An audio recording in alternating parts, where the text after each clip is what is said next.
Well, as Jane just mentioned, global markets rallied this week on news that the Greek government had passed its austerity laws. The $40 billion package includes tax hikes, spending cuts and a new agency to consider privatisations. In return, the IMF and EU will release $17 billion in emergency loans. But will that be enough? For his thoughts, I spoke to Morgan Stanley's Gerard Minack. Well, Gerard, a couple of big things happened in the market this week. Firstly, Greece voted for the bailout. And secondly, QE2, or quantitative easing, the second round of quantitative easing, ended in America. So let's take them one at a time. Even if Greece gets bailed out, it's still insolvent, isn't it? Yes, I think so. And in a sense, that's what markets are saying also. I mean, if you look at how much markets are charging the Greeks to borrow, the spread over the German Bund has narrowed by about 170 basis points, which is 1.7%, which sounds impressive, except they're still expecting them to borrow at 13% more than they'll lend to the Germans. So what markets are seeing is really a Greek nation-state that is almost as broke as we thought it was a week ago. We're just not so sure anymore when they will go broke. So there's still enormous problems in Greece and some of the other peripheral countries in Europe.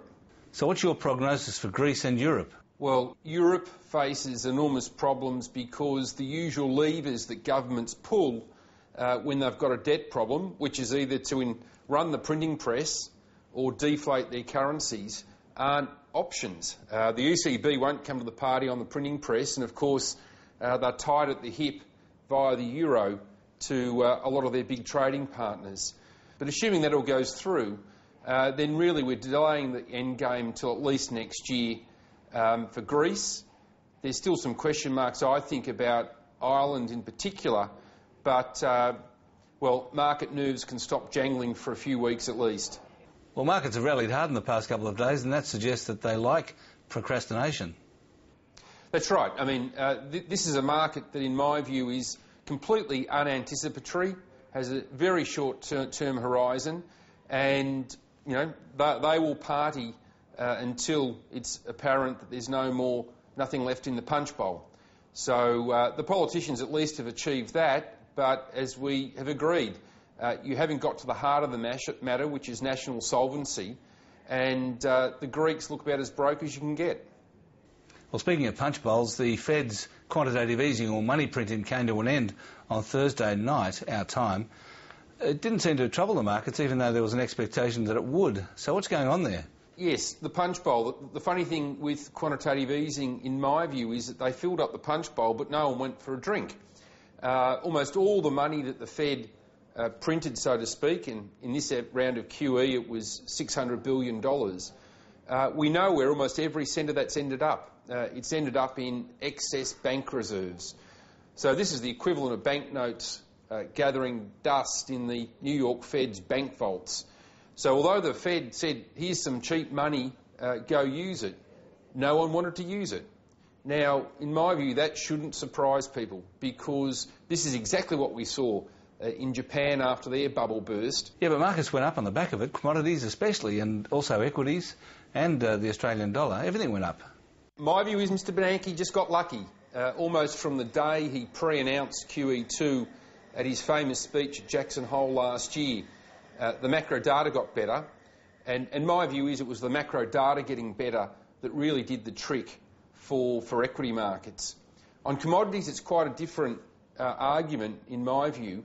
I think there was a QE that worked, or there was a QE that pushed up commodity prices, but it wasn't America's QE. All America's QE did, as I said, was put money in bank vaults. The QE that drove commodity prices, in my view, was the massive expansion in credit in China.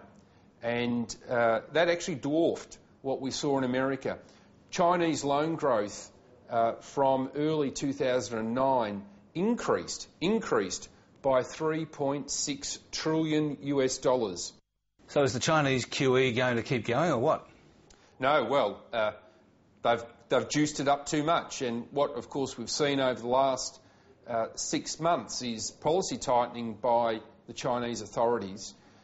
Credit growth has now slowed quite substantially. And what the Chinese policymakers are aiming to achieve is a classic textbook soft landing.